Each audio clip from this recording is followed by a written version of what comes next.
創設者であるイアン・ブレマーから世界の現状を講演いたします。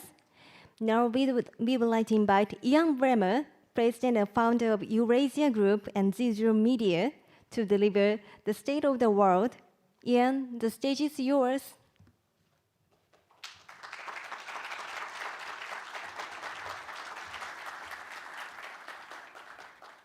Thank you all, my friends. That was a rousing initial couple of speeches and a welcome from the Prime Minister. Not a happy environment.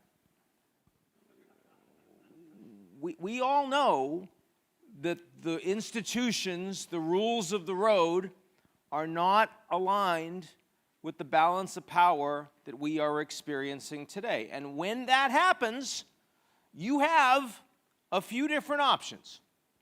You can reform your existing institutions, change them to more reflect present reality. You can build new institutions that make sense in a new environment, or you can go to war.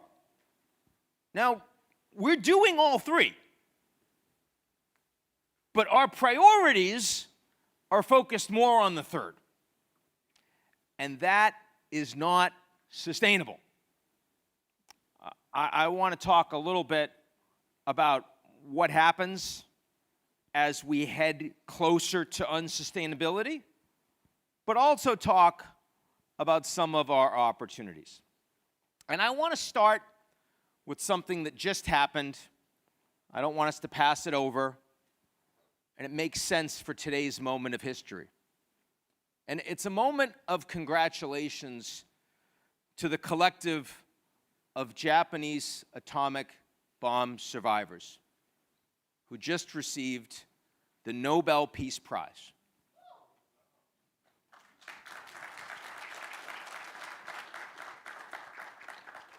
It is essential, and it's badly overdue, for us to recognize the suffering and to honor the courageous work that they have all done over many decades to try to rid our world of the one weapons that could destroy us. That is the right place to begin today, because today's lack of global leadership, this GZERO World Order, is getting worse. And we see this over a real worry over the future of nuclear weapons. At a time of expanding war, the threat from these weapons that we created that can never be used again is dramatically on the rise. Russia is today threatening the use of so-called tactical nuclear weapons in Ukraine, a warning that my own White House considers frighteningly plausible. North Korea, which has become an essential Russian ally, is sending thousands of troops to fight in Ukraine, and they're flexing their own nuclear muscles. When's the last time you heard complete, verifiable, irreversible denuclearization? It's gone. It's gone. The expanding war in the Middle East and Israel Prime Minister Netanyahu's winner-take-all approach to winning it create the clearest possible incentive for Iran to race to the finish line in its nuclear weapons program, maybe with some help from Russia. And if I'm South Korea and I'm Japan and I'm watching that and I'm seeing the level of uncertainty of commitments from the United States in the long term, am I talking about ridding the world of nuclear weapons? No. I'm talking about building my own programs. It's not where we want to go. We have to recognize just how dangerous today's conflicts are becoming. None of the major conflicts in the world today are presently heading towards a sustainable resolution. None of them. Ukraine is on a path to partition, splitting it in two. The Palestinians are on a path to be removed from their territory and once again forgotten. U.S.-China relations are heading towards confrontation. This is our present trajectory. Our geopolitical environment is not sustainable. And yet, at the same time, today we also face the greatest opportunities in human history. The current wave of technological change offers humanity the best chance we have ever had to grow and teach and heal and learn and imagine and create and build a more prosperous and fairer world on unprecedented scale. So, a warning and a hope. It's like Pandora's box. Today, I want to focus first on hope, because I want to end with disaster. And I want to talk about what I think we have to do to protect our chance to reinvent the world in years to come. So first, despite what you may have heard and read, globalization is far from over. A visitor from another planet to the world today would be very impressed with the speed and scale of human progress in recent decades and the tools that we have created for a global middle class, which today is more than half of the world's population. The number of those people lifted from poverty is growing by more than 100 million every year. 20 years ago, just 1 billion people, barely 16% of the world's population, could even go online. Now it's 2/3. International air travel is getting cheaper. More people can travel, go to work in more places. And global trade continues to increase, despite headwinds that we can talk about. This human progress is going to continue because developed and developing countries are continuing to depend on it for the growth that their citizens expect and demand. Even in the most advanced technology, where the United States and China are now taking a more zero-sum approach, globalization is stabilized by an effective balance of power between the two sides. Now, either side is happy about it, but it creates a buffer. American companies today are leading the way in the world on the shift from human to AI decision-making. The United States has the venture capital, the cutting-edge thinkers, the culture of entrepreneurship, the access to large supplies of state-of-the-art semiconductors, and the cross-cutting development that comes from a business culture of competition and collaboration. U.S. tech companies also have relationships across different sectors with some of the world's best research universities, and that ecosystem has created world-class leadership in artificial intelligence. China, on the other hand, is leading the way towards our post-carbon energy future. Investment at global scale in nuclear and wind and solar and electric vehicles and batteries and the supply chains for them and the access to all the critical minerals that you need for global production. And that is why by 2030, China will have far more renewable energy, both at home and for global export, than its leaders even expected just 2 years ago. Now, the relationship between the U.S.-China today, we talk about as managed decline. Their stabilized relations, which have actually gotten a little bit more comfortable over the last year, is not reversing that longer-term trend at any time soon. It doesn't matter who wins the U.S. election for that. Doesn't matter what happens to China's economy. That long-term trend is still in place. But as with the security and commercial balance that most major countries seek between the two great powers, American leadership on AI and China's lead on post-carbon energy, which are the two technologies that are truly game changers for every country in every sector, is keeping other countries from taking sides. If politicians and policymakers in Washington decide that Americans cannot buy Chinese-made electric vehicles, 100% tariffs, and instead that Americans have to buy expensive, poorly made electric vehicles. We are wealthy enough to make that decision, right? But the rest of the world is not going to follow America's lead on that. Other governments in Asia, Europe, Global South are going to work with the Chinese on electric vehicles. They're going to partner with China to move beyond hydrocarbon energy, to develop solar and wind and next-generation nuclear power. If we want to work with the Chinese on that, as Americans, fine. If we don't, it's not going to stop them. They have to. They can't afford not to. Now, the Chinese see risks that are created by the quickening development of artificial intelligence in similar ways.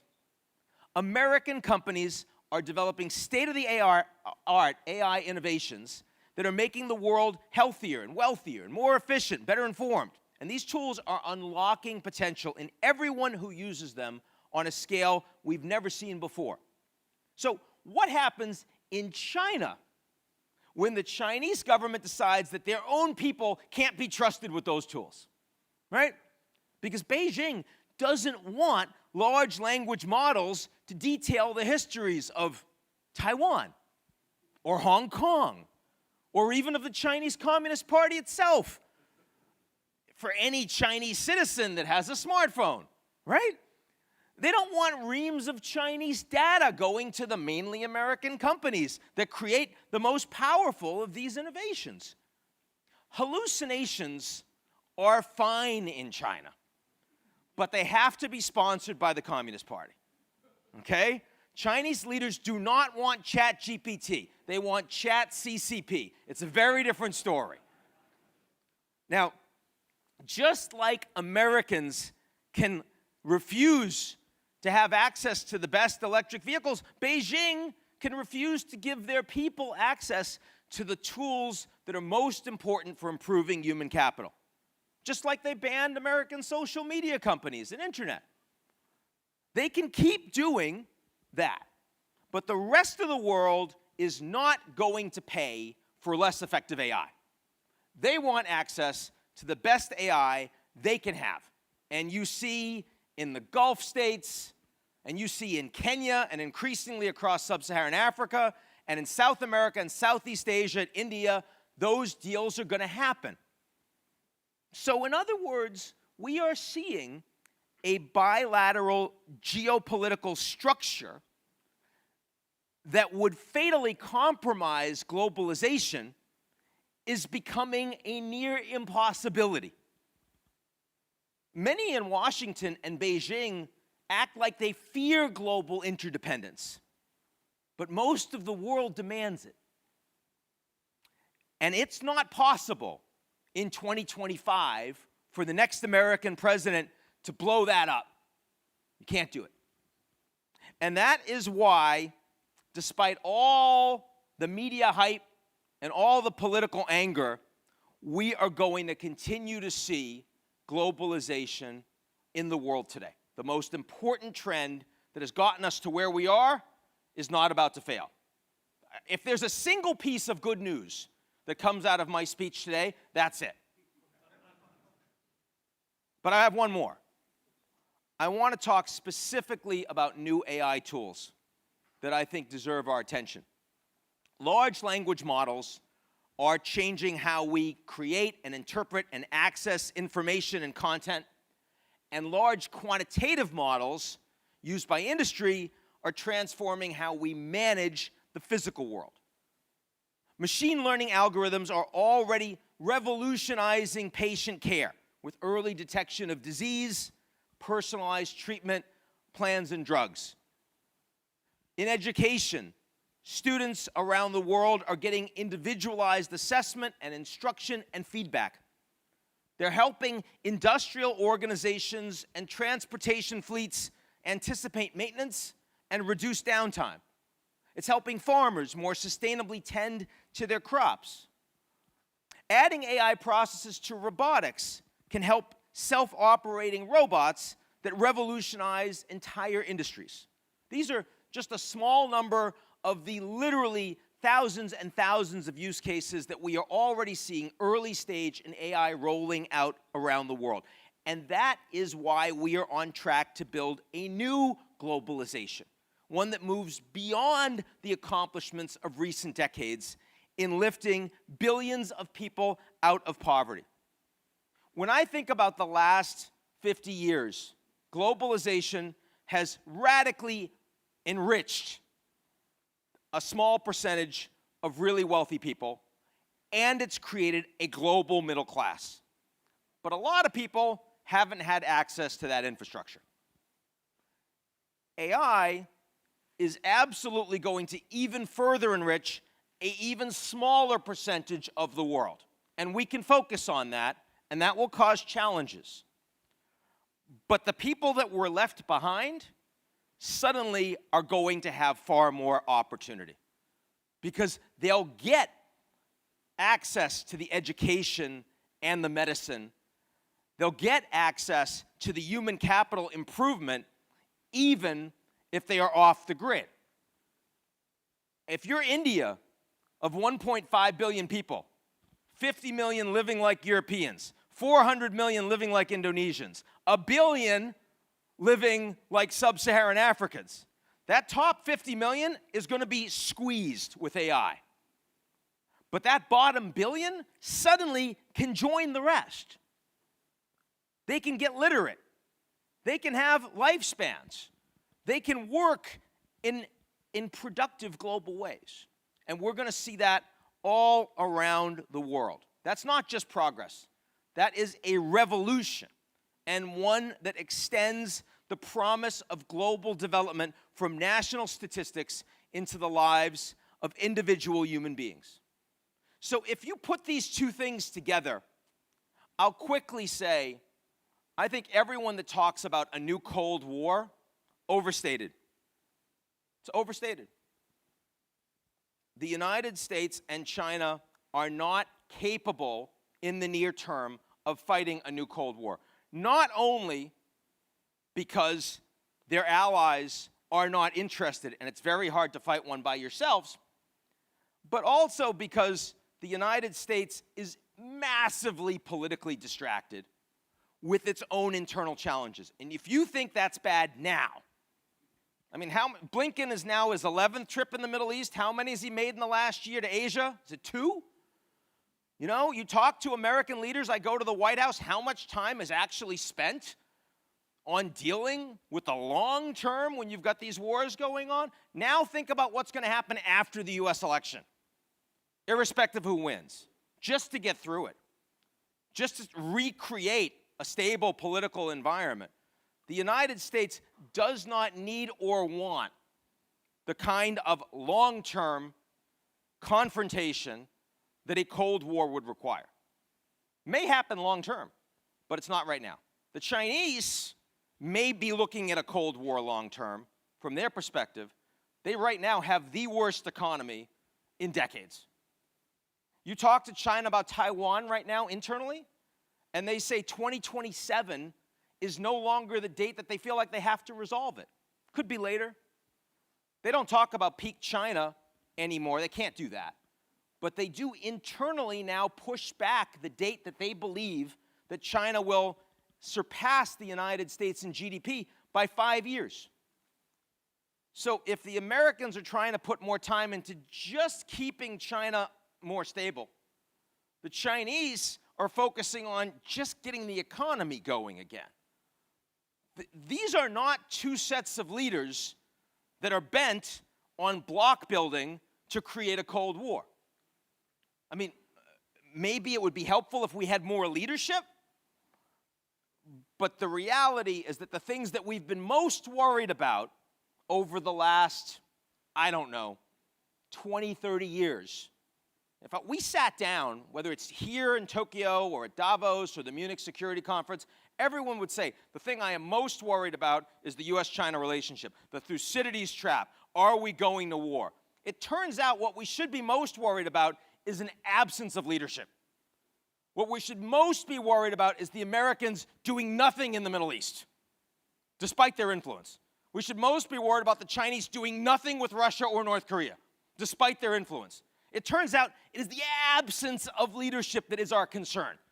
It is not the muscular move towards global confrontation by the Americans and the Chinese. No. That's interesting. That's unsettling for Japan. But it's a different problem than the one you thought you had. So, if that's the good news, if those are the things I wanted to spend some time talking about that I think you have to worry less about, now I want to turn to the places that we need to worry about much more. And here, of course, I'm talking about the wars in the Middle East, in Ukraine, and in the United States. The war between the Americans and the Americans, which is not a lot of fun.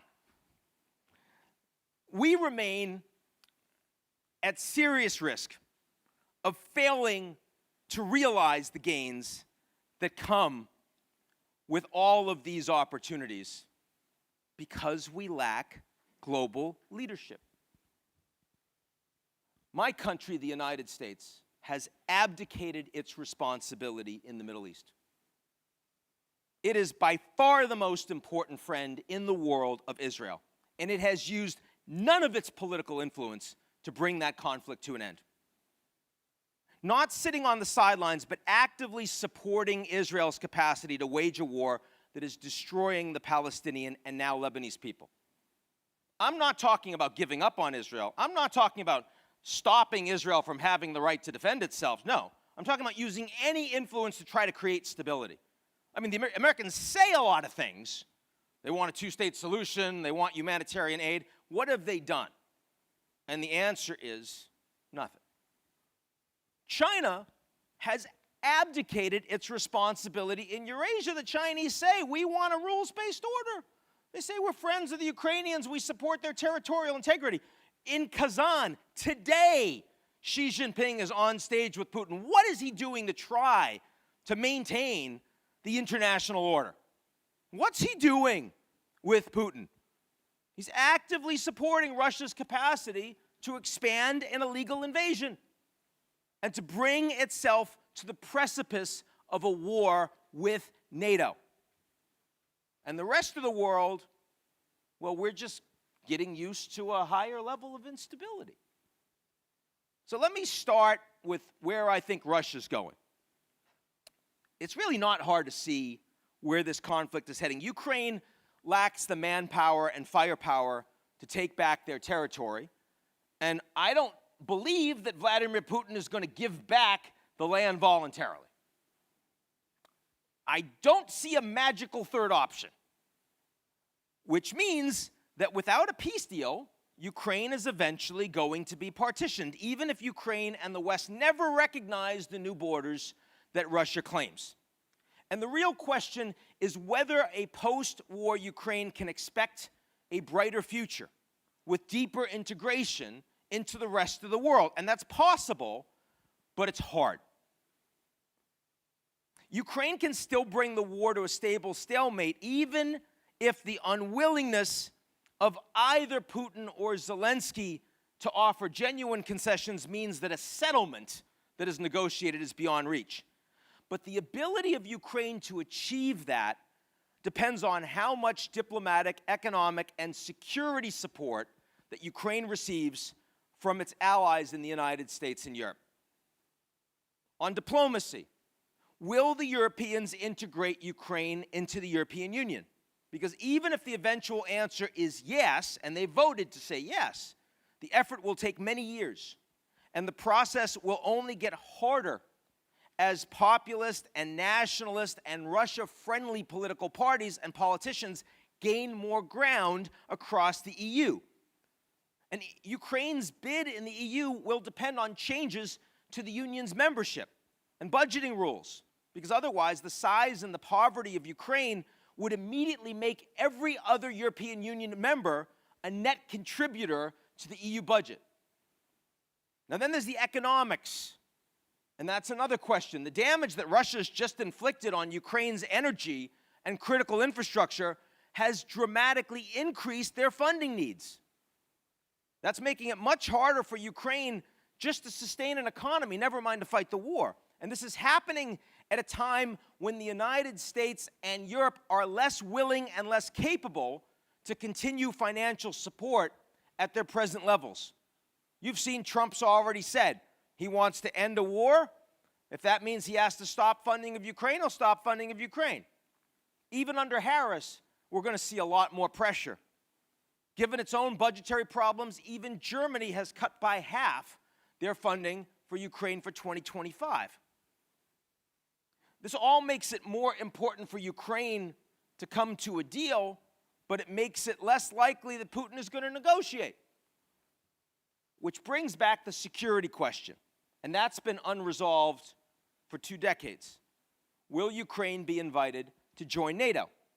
And that question has only become more important as it becomes clear that Ukraine will not have enough troops to fend off Russia or North Korea indefinitely. This is the area where Western support for Ukraine is most uncertain because Ukraine's membership in NATO is such a bright red line for Putin. So it's hard to imagine that you can make it happen without further escalating the Russia-NATO conflict. Now, U.S. and European leaders recognized that the high water mark for economic and defense support for Ukraine has already been passed. And that makes it more urgent to prod them to negotiate a ceasefire. But the only way to make that acceptable to Zelensky is to give him hard security guarantees, like Ukrainian membership in NATO in return for accepting that they're going to lose land. Even if that offer is made, Russia has a veto.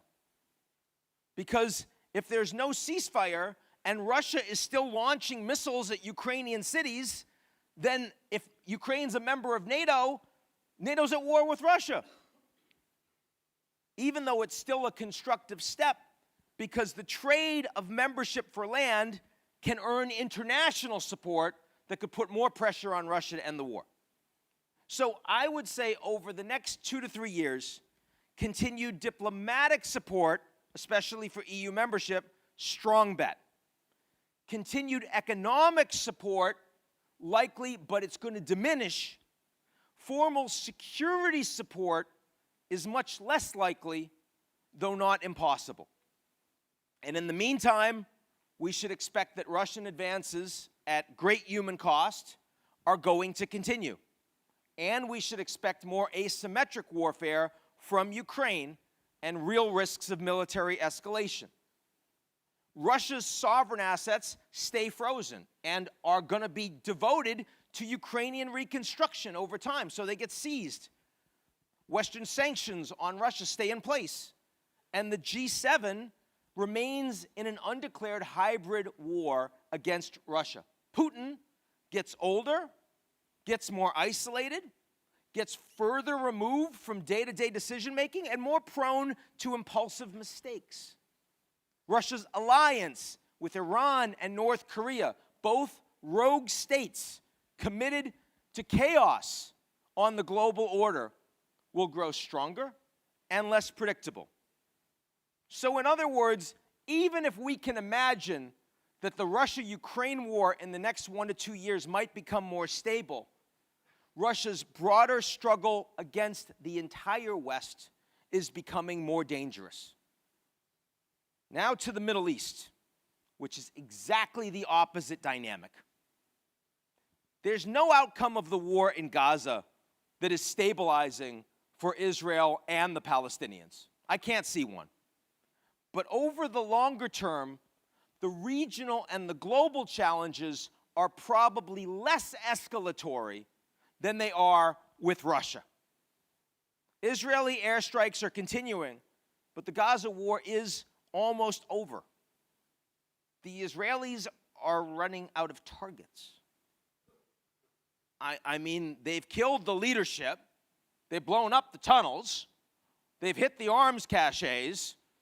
I mean, they've killed over 40,000 people. A lot of them are militants, a lot of them are kids, but the numbers have not gone up radically in the last couple months.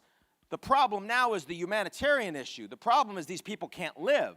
But the war, at some point, whether or not there's a ceasefire, Israel is going to announce an end unilaterally to major military operations. And they will still reserve the right to engage in strikes against targets as they see them, but that's where we are. Most of the troops have been redeployed from Gaza. They're now focused on Lebanon, the new war. So it's true that a ceasefire is probably beyond reach. And I'd be stunned to see one before the election, not that it matters at this point. And the plight of the Palestinians is beyond disastrous. But the fight in Gaza has close to ended. Now, it's hard to foresee any outcome here that is in any way acceptable for the Palestinians or their leaders. The war has radicalized large numbers of Palestinians in Gaza and the West Bank who have no economic prospects. And Israeli settlers in the West Bank have taken even more occupied territory in recent months. So no matter what happens, Palestinians are more willing than a year ago to follow leaders who call for revolutionary action against Israel and the risk of deadly terrorist attacks in Israel, in the region, and more broadly, has risen sharply. And I think that will be generational. The war has also hardened Israeli attitudes towards the Palestinians. It's inconceivable to me that any Israeli government, Netanyahu or otherwise, would consider in the near future the creation of a Palestinian state. And there's no evidence that even the hundreds of thousands of Israelis that took to the streets to call for Netanyahu's ouster would back a two-state solution. But the outlook for the Middle East more broadly is more positive. The Abraham Accords, breakthrough agreements, boosting stability among countries that once hated each other, still in place, right? I mean, you go to the Emirates, you see Israelis, tourists having a great time, investing, doing business. Absolutely. They don't want to end that. They want to grow that relationship.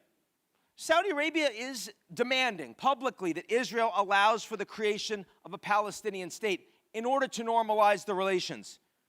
But the Saudis are also continuing to engage behind the scenes to improve economic and security relations with the Israeli government. I think that after the war is over, that process will grow. Iran and Saudi Arabia have normalized their diplomatic relations, not because of Trump, because of Xi Jinping. They've been incredibly cautious, the Iranians, about retaliation against Israel, even as the Israelis killed Hezbollah's leaders, as they crippled Hezbollah's military, as they invaded southern Lebanon. I mean, Yemen's Houthis are going to continue to carry out strikes in the Red Sea supported by Iran, but that is not enough to ignite a broader Middle East war, which none of the powers in the region want. So, I mean, if everyone in the region knows they can't win against Israel, the Israelis are the ones that will determine the level of escalation and when it's over. And that's why oil prices are only low 70s right now. It's about China's economic challenges, America's production, OPEC's spare capacity.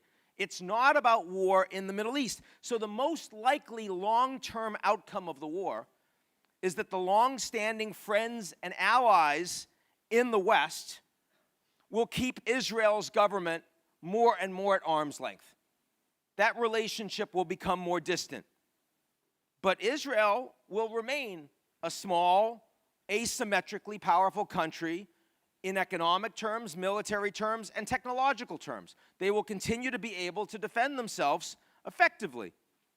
And the Palestinians will gradually fall from the headlines, just as the Russians and Ukrainians have over the last 2 years. I think that the Middle East will stabilize because the region's most powerful actors all know that they don't want and can't afford a broader war. Very different from the dynamic between Russia and NATO. Okay. but I haven't yet spoken about my own country. So I'm going to end with a few words on the United States. The biggest problem that we are all facing for global leadership is the crisis of democracy back in the USA. The US elections are now less than 2 weeks away. I'd say thank God, but no one's looking forward to this. I have no idea who's going to win. I mean, if you made me bet, I think it's Trump.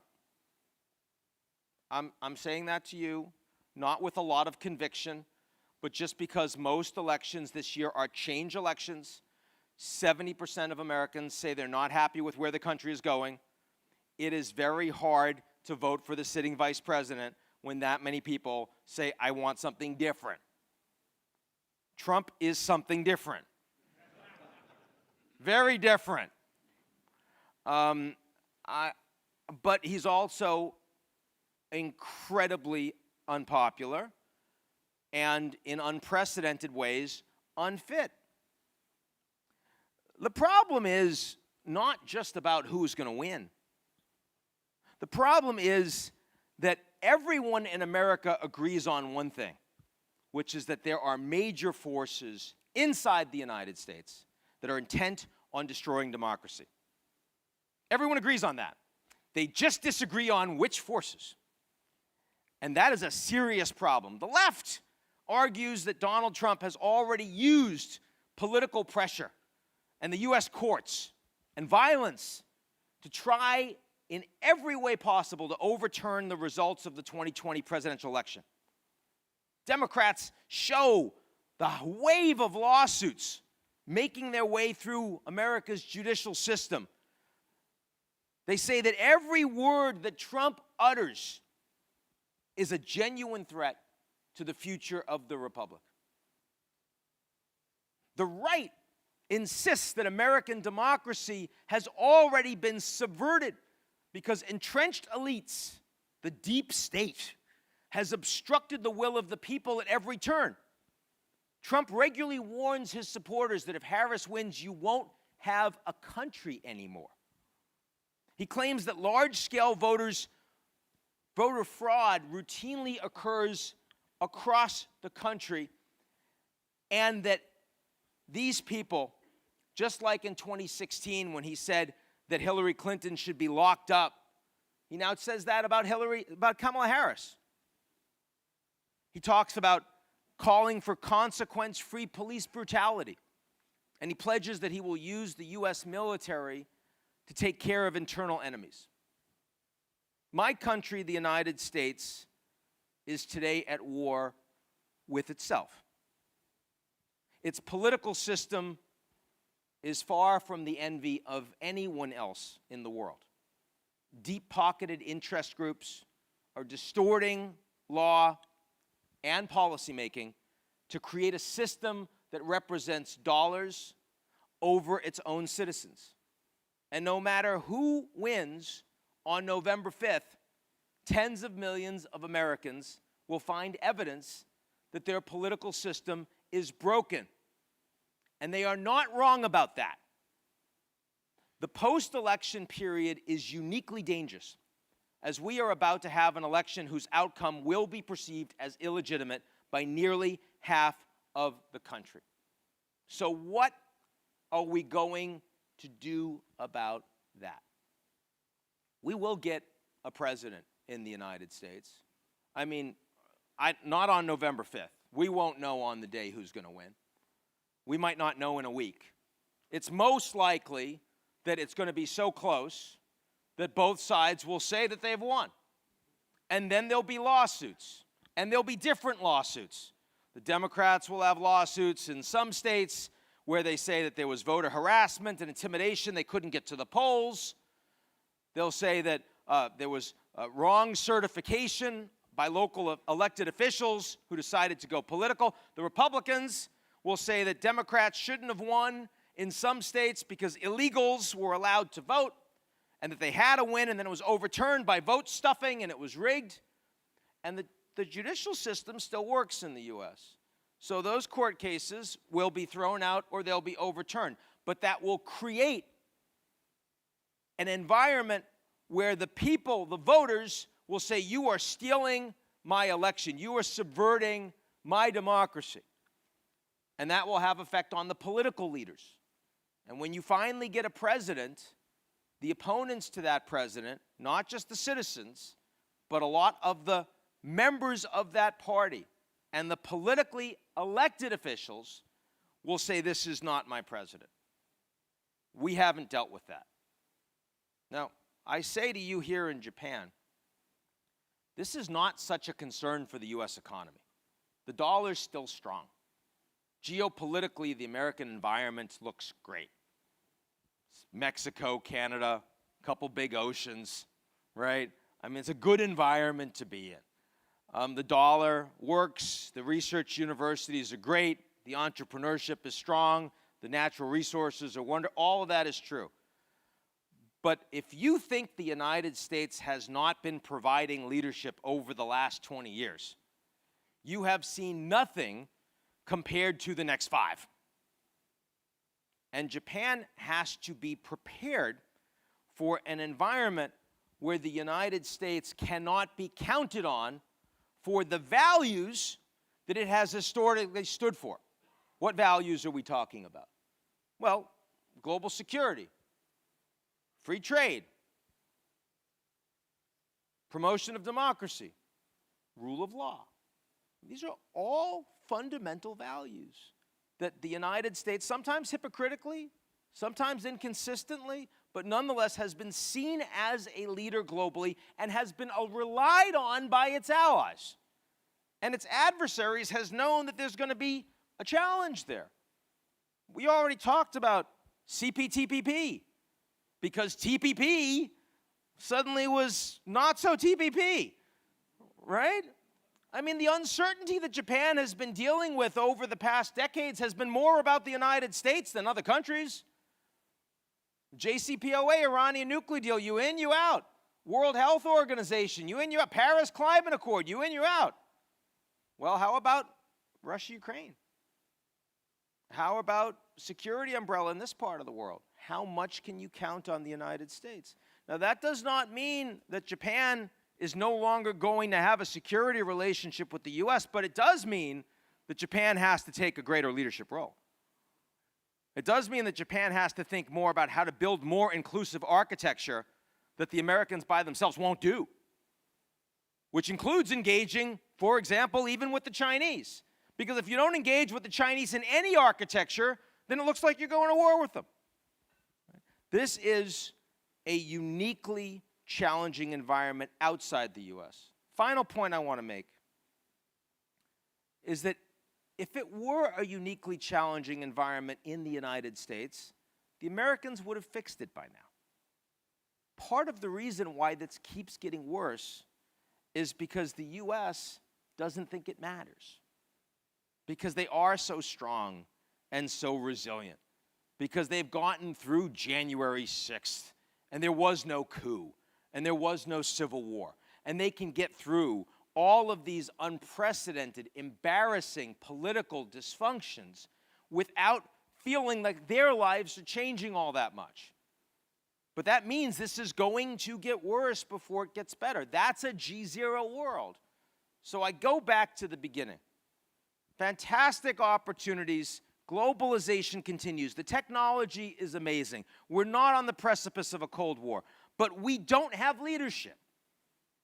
And the Japanese have quietly, but nonetheless consistently relied most, not on the idea that we're going to have World War III. You've relied most on the idea that there will be global leadership. It turns out you were wrong about that. And you do know that. I mean, the Americans were wrong about stuff too. The Americans thought that you bring in China, they're going to become Americans. Turns out they're still Chinese. You can be wrong about things. But being wrong about global leadership is going to require a lot of strength, a lot of courage, and a lot of hard work from Japan, from the Japanese government, from Japanese industry, from the thought leaders, from the young people. And I hope that we can count on that. I hope we can see more of it. I know that by so many more people showing up today than we've seen in previous years, the interest is high, the engagement is high. We need to translate that into action. And we're obviously very privileged to be a part of that with you. So with all of that, my welcome, along with my friends and colleagues here to today's GZERO Summit. I hope it's successful, and I look forward to spending some time with all of you later today. Thank you very much.